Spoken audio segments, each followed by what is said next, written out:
নমস্কার বন্ধুরা, আমার নতুন একটা ভিডিওতে আপনাদের ওয়েলকাম। তো আজকে বানাইমু চিকেন কারি। তো ভাবলাম গরু যখন চিকেন কারিটা রান্ধিয়া খাইমুই, তো একটু ভিডিওটা করে আপলোড করলে কিটা হয়, নজর তো লাগতো না জানি, সেদিকে আমি আগেই খাইয়া সাথে ভিডিওটা করে আপলোড করবো।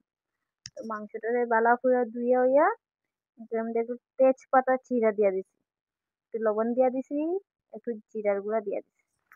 বহুত দিন পরে ওরকম মাখিয়া করবো, তো আন্দাজ পাই না কি তারপরে কিটা আইতাম না আইতাম, একটু কায়দা মারিয়া একটু ভিডিও করলাম, বুঝলে তো। তো একটু মরিচের গুঁড়া দিয়া দিছি, তারপরে একটু হলদি দিয়া দিই, হালদি। তো হলদি টলদি দিয়া টুকে টুকে বার করলাম আর কি, তারপরে যেটা মশলা দিতাম মনেও রাখে না।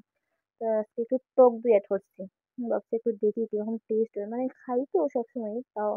তারপরে একটু কিটা দিলাম, ধনিয়ার গুঁড়া, কাশ্মীরি মরিচ, তারপরে দিয়ে দেবো একটু আস্তা গরম মশলা দিয়া এটাকে ভালো করে মাখবো। তারপরে ২ মিনিটের মধ্যে হলদি সরি কাঁচামরিচ আর রসুন আর আদাটা পেস্ট করে দিয়েছিলাম। তো আমি এমনি নর্মালি পেস্টটা মানে পেস্ট করে কমিয়ে দিই। তো আদা কাঁচামরিচ রসুন এগুলো একটু পেস্ট করিয়া দিই আর কি। তারপরে এটার মধ্যে একটু তেল, সরিষার তেল আর একটু পেঁয়াজ কুচি দিয়া এটাকে ভালো করে মাখিয়া আর কি, মাখিয়া মাইক্কা টিক্কা বালা করে ওইদিকে কষলা দিয়া বালা করে এটারে মাখলাম। তো আমার বাটিটা হয়ে গেছে ছোট, আর আমার হাতটা হয়ে গেছে ছোট, আর মাংসটা হয়ে গেছে একটু বড়। তো আমি ভালো করে মাখতে পারলাম না, তাও সুন্দর করে মাখার ট্রাই করলাম। আর এদিকে আমি মাংস মাখতে মাখতে আস্তে বাটিটা বড়াই দিছি। তো এটাকে সুন্দর করে মাখলাম। তো আমার মায়ের হতো আর কি আগে, যে মাংসটা ভালো করে মাখলে পরে মাংসের ভিতরে মশলাটা গেলে পরে মাংসটা টেস্ট হয়। তো ওটা ভাবেই আজকে খালি মাখলাম।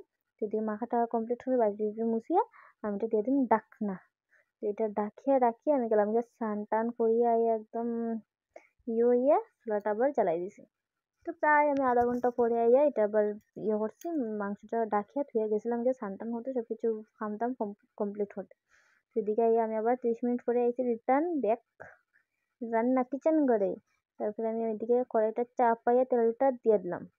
তো নর্মালি সব মেয়েরাই রাঁধতে জানে, তারপরে আর কি একটু ভিডিও করাটা একটু ভালো লাগে আর কি।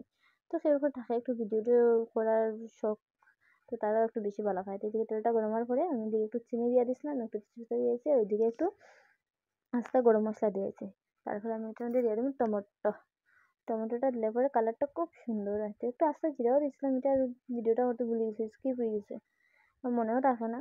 তো আর আমি পেঁয়াজটা কম দিয়েছিলাম, করে এদিকে আমি একটু পেঁয়াজটা একটু বেশি করে কুচিয়ে দিয়ে দিয়েছিলাম। তো পেঁয়াজটা এমনি দিলে পরে, পেস্টে না দিয়ে এমনি দিলে পরে গ্রেভিটা খুব ভালো লাগে আমার।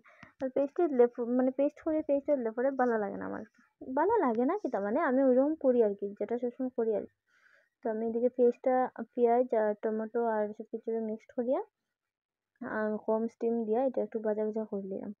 তো আমার পেঁয়াজটা যখন একটু ভালো করে লাল ভাজা হয়ে যাবো, তখন আমি এটার মধ্যে মাংস দিয়ে দিই, মাংসটা এড করে দিই। তো মাংসটা দিকে ডালিয়ে দিয়ে ভালো করে লাড়াচাড়া দিয়া মাংসটা একটু ভালো করে লাড়াচাড়া দিয়ে মিক্সড করলাম পেঁয়াজের লগে তেলের লগে। তো মাংসটা মানে একটু ভালো করে না সাঁতলাইলে বা একটু ভালো করে না কষাইলে মাংসটা তো টেস্ট লাগে না আমার কাছে। তো এটা আমি একটু ভালো করে করি আর এদিকে স্টিমটা কমাইয়া দিলাইছি, একটু স্টিমটা কমাইয়া দিয়া তো ভালো করে করলাম।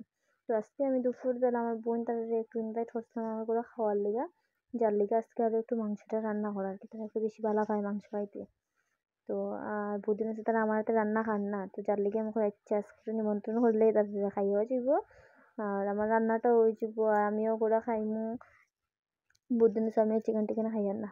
তো এদিকে আমি আলু দিয়া আর এদিকে কম স্টিম দিয়া আর ডাকিয়া মাংসটার বেলা হয়ে সাঁতলাই লিছি, এখন আমি এটার মধ্যে ঝোল দিয়ে দিছি। অত একটু ঝোল দিতাম না, তো একটু মানে কি একটু মাংসের ঝোল ছাড়া তো আরাম লাগে না, সবসময় শুকনাটা ভালো লাগে না।